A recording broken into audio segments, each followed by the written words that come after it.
हरे कृष्णा, राधे राधे, जय श्री श्याम। दोस्तों, कैसे हो आप सब? आई होप आप सभी ठीक होंगे, मस्त होंगे, एकदम स्वस्थ होंगे और आप सभी अपना बहुत ध्यान रख रहे होंगे। दोस्तों, मैं प्रीति आप सभी दोस्तों का आपके अपने कृष्ण सेवा यूट्यूब चैनल पे स्वागत करती हूँ।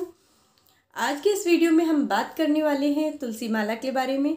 तो बहुत से लोग कमेंट करके मुझसे पूछते हैं कि दीदी, तुलसी माला को धारण करने के क्या नियम हैं, तुलसी माला में किस तरह से धारण करनी चाहिए, क्या इसे महिलाएं पहन सकती हैं, इसको पहनने से किस देवता की भक्ति हमें प्राप्त होती है, किस देवता की कृपा हमें प्राप्त होती है, और तुलसी माला पहनने के बाद हमें किस देवता का जाप करना चाहिए। तो दोस्तों, आज के इस वीडियो में हम इसी विषय पर बात करने वाले हैं। तो वीडियो को एंड तक जरूर से देखिए। वीडियो पसंद आए तो लाइक करिए, शेयर करिए। चलिए वीडियो शुरू कर लेते हैं। सबसे पहले मैं आप सभी को बता दूं कि तुलसी माला को धारण करने के क्या नियम हैं और क्या महिलाएं इसे पहन सकती हैं। तो सबसे पहली बात, तो घर में महिलाएं जो तुलसी का पौधा होता है, हर घर में तुलसी का पौधा होता है और ज़्यादातर महिलाएं ही तुलसी के पौधे की पूजा करती हैं। कहते हैं तुलसी में माँ लक्ष्मी का वास है। तो महिलाएं घर में तुलसी के पौधे को लगाती हैं, तुलसी के पौधे की पूजा करती हैं, डेली उसमें दीपदान करती हैं। तो जिस तरह से महिलाएं तुलसी की पूजा कर सकती हैं, उसी तरह से महिलाएं तुलसी की माला को धारण भी कर सकती हैं।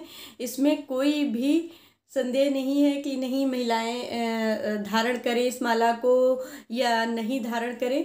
तो ऐसी कोई भी बात नहीं है, इस माला को महिलाएं ज़रूर धारण कर सकती हैं। तो सबसे पहली बात तो मैंने आपको ये बता दी है कि इस माला को हम महिलाएं भी धारण कर सकते हैं।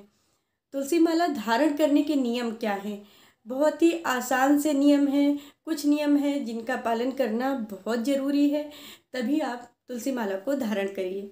तो तुलसी माला को धारण करने से पहले आप ये देख लीजिए कि दिन कौन सा पड़ रहा है। तुलसी माला को धारण करने के लिए सोमवार का दिन, बुधवार का दिन या फिर गुरुवार का दिन बहुत ही शुभ माना गया है। तो आप जब भी तुलसी माला को धारण करें तो आप सोमवार के दिन कर सकते हैं, गुरुवार के दिन कर सकते हैं या फिर बुधवार के दिन तुलसी माला को धारण कर सकते हैं। अब बात आती है कि हम तुलसी माला को किस तरह से धारण करें। तो जब भी आप पूजा करने के लिए आप अपने मंदिर में, घर के मंदिर में बैठते हैं, तो फिर आप तुलसी माला को सबसे पहले तो गंगा जल से धो लीजिए और धोने के बाद उसको साफ कपड़े से पोंछ के और फिर धूप दीप दिखाकर और भगवान श्री हरि के चरणों में रख के, आपके घर में अगर लड्डू गोपाल जी हैं तो आप लड्डू गोपाल जी के पास में वो माला रख लीजिए, या भगवान विष्णु की कोई प्रतिमा है या फिर कोई तस्वीर है, कुछ भी है, तो आप उसके सामने भी तुलसी माला को रख सकते हैं। तुलसी माला को रखने के बाद आप अपनी जो डेली की पूजा है वो पूजा कीजिए और भगवान से प्रार्थना कीजिए कि भगवान, आपके नाम से मैं ये तुलसी माला धारण करने जा रही हूँ या जा रहा हूँ। तो आप इस माला को जब मैं धारण कर रही हूँ तो आप इनके नियमों का पालन करने की मुझे शक्ति दीजिए। ठीक है जी। तो आप इस तरह से भगवान के सामने प्रार्थना करने के बाद फिर आप तुलसी माला को धूप दीप दिखाकर धारण कर सकते हैं। बस शर्तें ये होनी चाहिए कि आप जब भी धारण करें तो दिन ज़रूर देख लीजिए, या तो दिन सोमवार का हो या फिर गुरुवार का या फिर बुधवार का। तो मैंने आपको ये भी बता दिया है कि तुलसी माला हमें किस दिन धारण करनी है। तुलसी माला को धारण करने के कुछ नियम हैं जिनका पालन करना बहुत ज़रूरी है, तभी आप तुलसी माला को धारण कीजिए। तुलसी माला धारण करने के बाद सदैव सात्विक भोजन ही किया जाता है। अब इस बात को बहुत आप हवा नहीं बनाइए। सात्विक का मतलब है कि हमें प्याज लहसुन नहीं खाना है। कोशिश कीजिए कि प्याज लहसुन ना खाएं आप, तभी आप तुलसी माला को धारण कर सकते हैं। ठीक है जी। और जो लोग तुलसी माला को धारण करते हैं वो लोग मांस है, मदिरा है, अंडे हैं, ऐसी कोई भी चीज़ नहीं खा सकते हैं। तो आप अगर ये सारी चीज़ें त्याग रहे हैं तो ही आप तुलसी माला को धारण कीजिए, अन्यथा आप तुलसी माला को धारण नहीं कर सकते हैं। ठीक है जी। मैंने आपको बहुत छोटे तरीके से बताया है कि तुलसी माला को हम किस तरह से धारण कर सकते हैं। तो आप इन नियमों का बहुत विशेष ध्यान रखिए कि जो लोग तुलसी माला को धारण करते हैं वो लोग मांस मंदिरा जैसी चीज़ें ग्रहण ना करें, उनका सेवन ना करें। और जो लोग तुलसी माला को धारण करते हैं वो लोग प्याज लहसुन का, पहली बात तो जिनके घर में लड्डू गोपाल जी हैं, ठाकुर जी हैं, उनका भोग लगता है तो उन घरों में तो लहसुन प्याज का भोजन बनता ही नहीं है। ठीक है जी। जो हम भोग लगाते हैं वो बिना लहसुन प्याज का ही भोजन होता है। तो जो लोग तुलसी माला को धारण करते हैं वो लोग भी प्याज लहसुन वैसे तो नहीं खाते हैं, लेकिन अब कहते हैं ना कि भक्ति के मार्ग में थोड़ी सी कठिनाई ज़रूर होती है। तो तुलसी माला को जो लोग धारण करते हैं वो लोग प्याज लहसुन ना खाएं, ये आप सभी से निवेदन है। और बात आती है कि अब तुलसी माला को धारण करने के बाद क्या हमें उस तुलसी माला को अपने से कभी अलग उतार के रखनी चाहिए। अगर आप शादी पार्टी में जाते हैं तो कोशिश कीजिए कि आप तुलसी माला को ना ही उतारिए, क्योंकि जो माला हमने धारण कर ली है उसको हमें अपने शरीर से अलग नहीं करनी होती है। और अगर बाई चांस आप उसको किसी कारण से उतार के रख देते हैं, जैसे आप बाहर गए हैं या कोई बहुत ज़रूरी कार्य में गए हैं, तो फिर आप उसको अगर उतार के रख देते हैं तो फिर आकर उसको फिर गंगा जल से धो के और धूप दीप दिखाकर उसके बाद ही उस माला को पहनिए।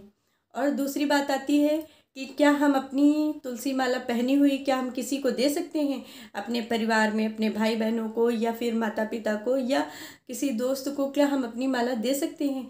तो आप कोशिश कीजिए कि आप अपनी पहनी हुई माला किसी को ना दें। आप अपनी तुलसी माला आप स्वयं ही धारण कीजिए, अपने पास ही रखिए उसको।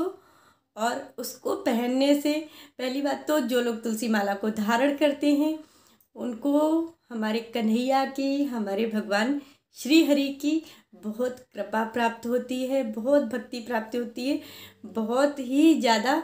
जो लोग अनन्य भक्त हैं भगवान विष्णु के, हमारे कन्हैया के, वो लोग ही इस माला को धारण करते हैं। भगवान की ऐसी कृपा होती है कि वो इस माला को धारण कर सकते हैं।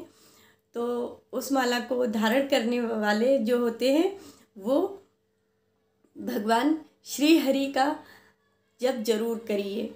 डेली आप एक माला ही कीजिए, लेकिन हमारे ठाकुर जी के नाम की, हमारे बिहारी जी के नाम की, हमारे कन्हैया के नाम की आप एक माला जरूर करिए। डेली का आप नियम बना लीजिए कि जब भी आप पूजा करते हैं, कोई बहुत बड़ी चीज़ नहीं है, हम जो डेली की पूजा करते हैं उसी पूजा के साथ में हम एक माला भगवान श्री हरि की, भगवान कन्हैया के नाम की कर सकते हैं।